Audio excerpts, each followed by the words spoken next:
Islam, A Challenge to Religion, by G.A. Parwez. Chapter 18. Man and His Environment. 1. Man and the Universe. Only that endures which is beneficial for mankind. 13:17. This verse, which was quoted at the end of the last chapter, is thought-provoking, and we will find an attempt to probe into and explore its implications highly rewarding. Here is a reliable criterion for judging man's activities. Only those activities have intrinsic worth which lead to the production of something beneficial to mankind. The criterion, however, goes much farther than that. In the course of evolution, only those variations were preserved which were serviceable to the species in their struggle for survival. The physical world too, through the same process, has, in the course of countless ages, become a place fit for man to live in and pursue truly human ends. Had the earth grown increasingly hotter or colder, man would have long ago made his hurried exit. As it is, he prospers and flourishes on it, and his efforts to understand and control it have been richly rewarded. Now, he even takes a hand in changing his physical environment in a way that helps him to rise higher in the scale of existence. This challenging attitude towards the physical environment is, however, of recent origin. For long ages, man felt ill at ease in the world. Primitive man believed himself to be surrounded by hostile forces bent on destroying him. He believed that his only chance of survival lay in placating and appeasing those forces, and, consequently, he personified and deified them. Tormented by a sense of utter helplessness, he thought he could save himself only by arousing the pity of the gods. He sought to appease the raging storm, the turbulent river or crashing thunder by methods which had proved effective in pacifying an enraged neighbor or a furious enemy. With the increase in knowledge and experience, this primitive view of the world was replaced by paganism. The pagans felt more secure in the world and thought it even possible to control it.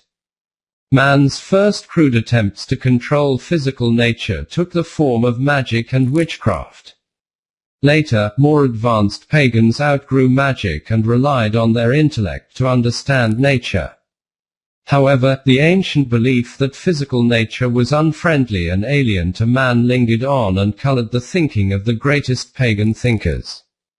Plato pinned his faith on human reason, and finding that the world of matter fell far short of the perfection of ideas and forms that reason apprehends. He regarded it as a poor and faint copy of the real world. He looked upon the physical world with utter contempt as a mere shadow of reality. The philosopher, he believed, should be absorbed in the contemplation of eternal ideas and forms. The other-worldly strain in Platonism appeared in a fully developed form in Neoplatonism, the source of all types of mysticism. The true mystic regards the physical environment as essentially evil, and his chief concern is to shun it and take all precautions against being contaminated by it. He seeks salvation not with the help of the physical world but by avoiding all contact with it. The mystics also subscribed to Plato's theory of knowledge. Plato held that the senses are deceptive and knowledge gained through them is unreliable. Sense perception cannot yield true knowledge. At best it can yield only opinion. Reason is the only source of true knowledge. Instead of observing nature, we should fix our gaze on the transcendental reality. The mystic sought seclusion where he could devote himself to meditation and contemplation. Absorbed in himself, he was as indifferent to human society as he was to nature. He took little or no interest in the problems of social life. One social system was as good or rather as bad for him as another. The goal of making life more enjoyable and agreeable for the common man did not appeal to him. The ideal life for him was that of the hermit. He desired communion with the absolute, oblivious to both the physical and the social world. With the extreme subjectivism, it was distasteful to him to mix with people and work with them for improving the conditions of life. Schemes of social uplift failed to kindle a spark of interest in his mind, engrossed as it was with other worldly matters. It did not occur to him that by understanding nature and learning to control its forces, he could make far better progress in self-development and self-realization. He failed to see that by acquiring knowledge of nature he would gain knowledge of himself too. Human organism and its potentialities cannot be understood when man is studied in isolation. To understand him, we have to study him in the context of his physical environment. It is in the intimate interaction with the world of nature and society that human self reveals itself in all its glory. The potentialities latent in man can be actualized only by struggling with and overcoming the forces of nature. The so-called spiritual development, which is divorced from physical and mental development and which is the aim of all religions, has no meaning.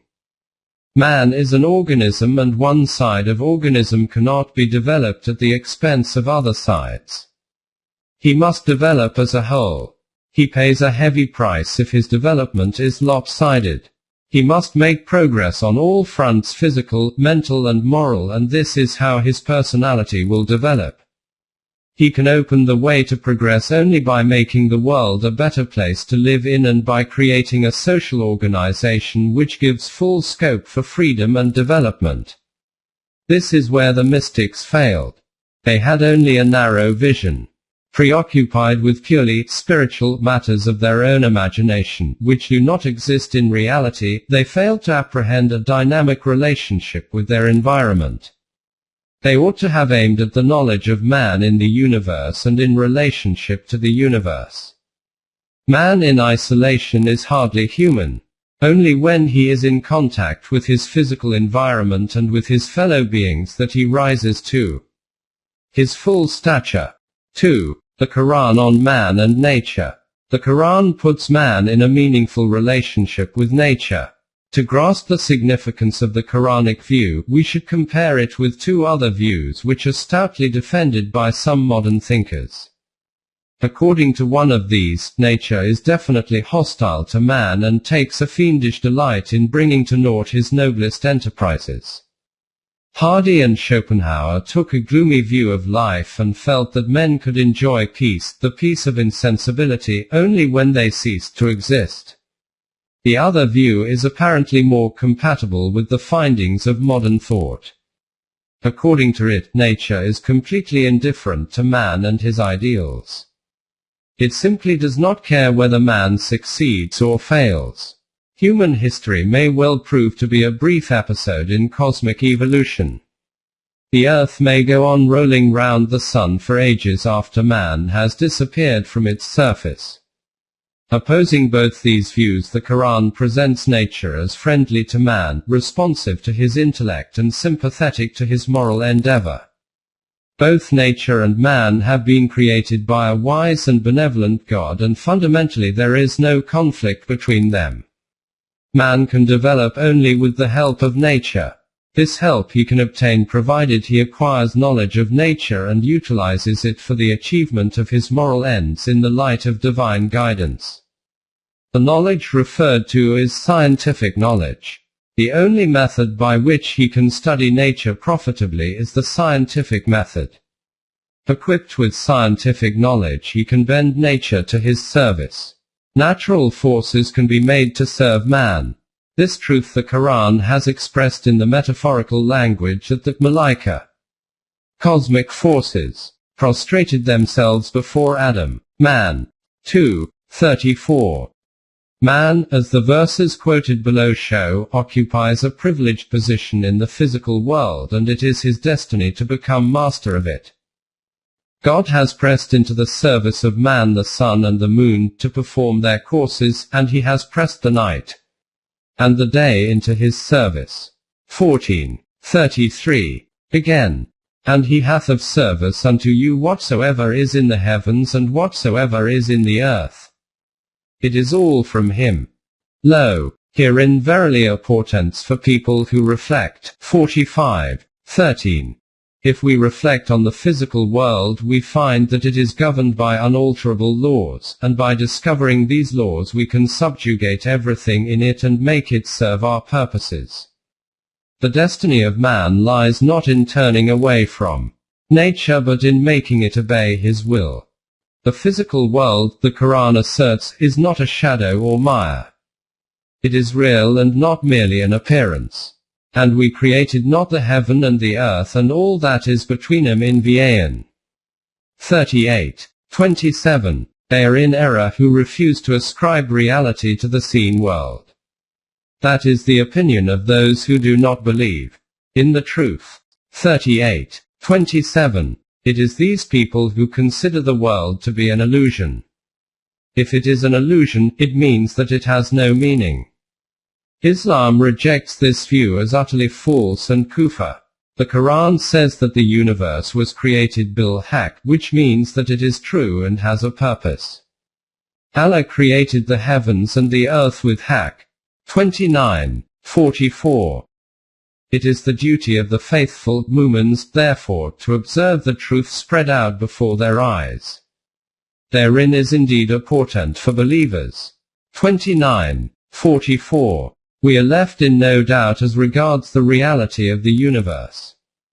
It is not, as believed by Hindus, Rama's Leela, a toy with which God amuses himself for a moment, nor is it Brahma's dream. In either case it would have had no serious purpose and would have vanished as God woke up or turned to some serious work. The Quran rejects these views as false.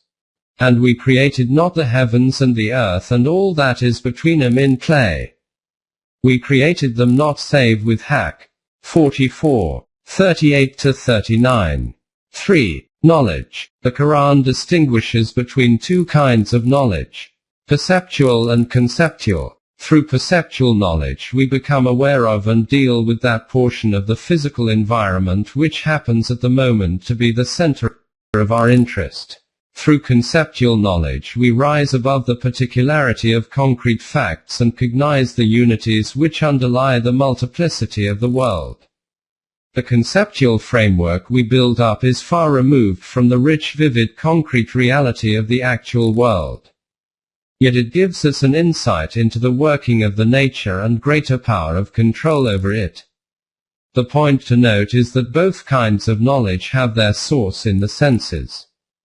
In the Platonic theory of knowledge, reason can achieve knowledge of the real independently of the senses. The Quran accords full recognition to the role of the senses in that knowing activity. According to the Quran, the mind, fu'ad, gropes for knowledge from the data provided by the senses. We see that the Quranic view is close to, if not identical with, the empirical theory of knowledge. The Quran exhorts man to use his senses and observe nature sagaciously. This is the first step in getting to know nature and its way. And follow not that whereof thou hast no knowledge. Lo, the hearing and the sight and the fu'ad, heart, of each of these it will be asked. 17:36. Those who do not make proper use of their senses and mental powers sink to the animal level. Many of the people, both civilized and nomads, live a life which dooms them to hell. 179. The reason for this is that they have hearts wherewith they understand not, have eyes wherewith they see not, and have ears wherewith they hear not. 179. The result is that they cease to be rational beings. These are like cattle. Nay, but they are worse. These are the neglectful. 179. In sharp contrast to such people are those who ponder over God's creation. For they know that, in the creation of the heavens and the earth and the alternation of night and day, are surely signs to men of understanding. 189.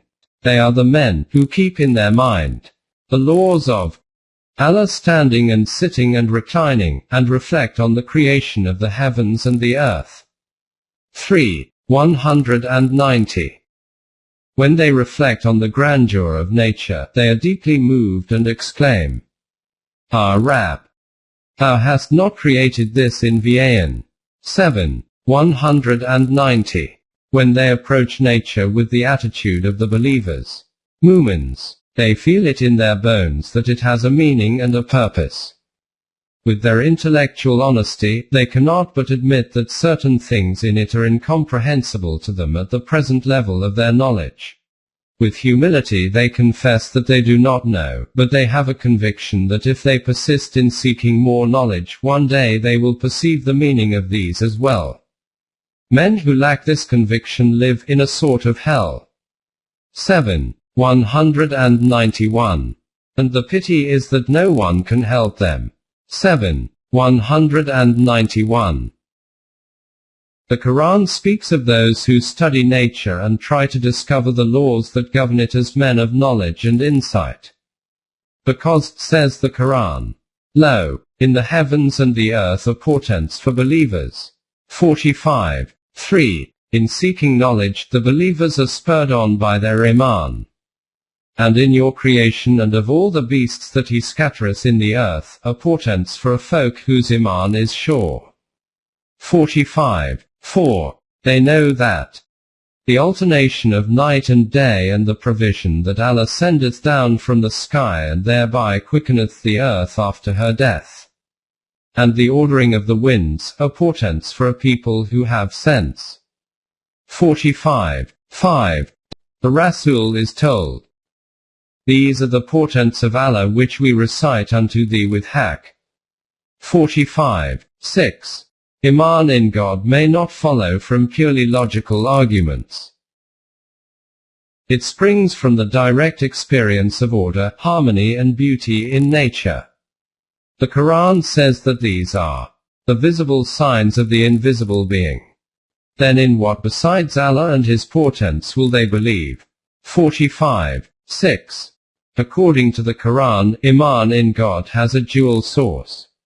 Contemplation of the outer world of nature and of man himself guides us to the power that manifests itself in both. By insisting that nature provides a pathway to God, the Quran concedes the validity of the so-called natural religion. It adds, however, that Iman induced by the contemplation of nature should be reinforced by revelation. It is the confluence of the two streams of influence that produces the Iman of a true believer, the Mu'min. The unbeliever, the Kafir, is one whose mind is arid because it has not been irrigated by either stream. Iman is not a passive assent to a dogma. It is the vivid sense of God's laws which set every fiber in the body vibrating in unison with the infinite power immanent in the universe. When Iman is actually expressed in a way of life, and when it inspires and informs the conduct of man, it is called taqwa. In the language of the Quran, the Mu'min armed with Iman and taqwa can defy every destructive power.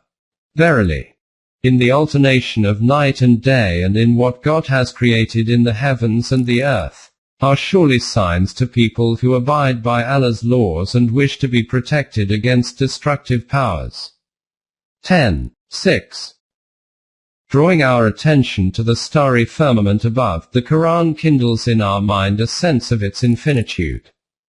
In contemplating the heavens we are contemplating the infinite. Therein we have a value experience of a high order, composed of curiosity, wonder, awe, reverence, and feelings of sublimity and beauty. Who knows but there may be life and reason in some of the countless galaxies in the infinity of space. And of his signs is the creation of the heaven and the earth, and what he has spread abroad in both of them of living things. And he has the power to gather them together, according to his plans. 42. 29. 4. Men of knowledge. We have seen that the Quran attaches prime importance to the acquisition of knowledge. We have also noted that the Quran applies the term knowledge neither to something which mere intellect produces out of itself nor to the sense data collectively, but to the product of the interaction of the senses and intellect. We can now ask, whom does the Quran regard as men of knowledge? Allama. A clue is provided by the verses quoted below. Hast thou seen that Allah causeth water to fall from the sky and produces therewith fruit of diverse hues, and among the hills are streaks white and red, of diverse hues and others raven black, and of men and beasts and cattle in like manner diverse hues. It is the Allama, men of knowledge, among his servants who, reflecting upon the magnitude of the creation and the divine laws governing it, feel awe and are wonder struck. 35, 27-28. We find in these verses a clear reference to generic sciences. The men of knowledge are, therefore, those who have acquired knowledge of these natural phenomena, that is, they are the men whom we now call scientists. The sphere of work of the Allama is the science of man and nature. It is obvious that the Muslim Allama have since long relinquished their proper object of study and have applied the keen intellect to matters of far less importance. Absorbed in matters relating to ritual and ceremonial, which are the adjuncts of institutional religion, they could not spare the time to observe and study nature as they had been commanded to do by God. Instead of ranging over the wide expanse of the world of nature, their mind moved in a narrow circle, with the result that it has lost its vigor and flexibility. It is high time they turned their attention to the proper object of study, the signs and portents of God, the varied phenomena of nature and the human mind. And we shall show them our portents on the horizons and within their own selves, until it will be manifest unto them that it is haq. 41, 53. Our Iman grows pari passu with our knowledge. As the hidden order and harmony of nature are revealed to us, we believe that the Quran enshrines truth. We believe that He has sent it, the Quran, who knows the secrets in the heavens and the earth. 25, 6. We should therefore reflect on His signs as manifested in the Anfus, human selves, and afaq, the physical world. 41, 53. In order to have a clear vision of the manifestation of His law of creation. The more intimate our contact with nature, the deeper is our insight into the working of the divine law that guides the universe in its progress towards its goal. The objection may be raised at this point that the view we have been expounding is nothing but a brand of naturalism with theism grafted into it.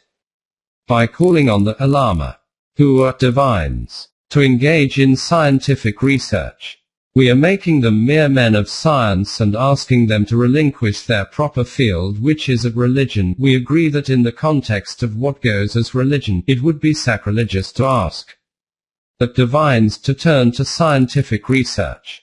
But Islam is not a religion, it is din, and din is a balanced worldly and godly affairs. To conquer the forces of nature and utilize them for the benefit of mankind in accordance with permanent values as laid down by revelation, is din. You have to master the forces of nature first before you can make any good use of them. Science is not only an ally but a prerequisite of din.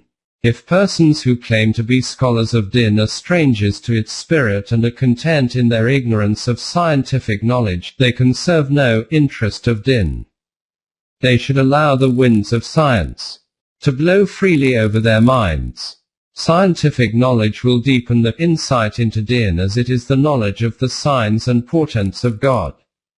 This pregnant Quranic phrase means that the knowledge of the sign nature is prelude to the knowledge of God to whom it points. This will be possible only if the basic, prevalent concept of Islam is changed and it is taken out of the realm of religion.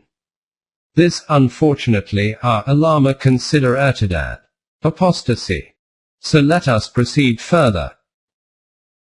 As regards nations who have gained mastery over the forces of nature but who do not utilize them in the light of the divine law, permanent values, they too cannot evade the doom that awaits them. Says the Quran, and verily we had empowered them, nations of the past, with that wherewith we have not empowered you.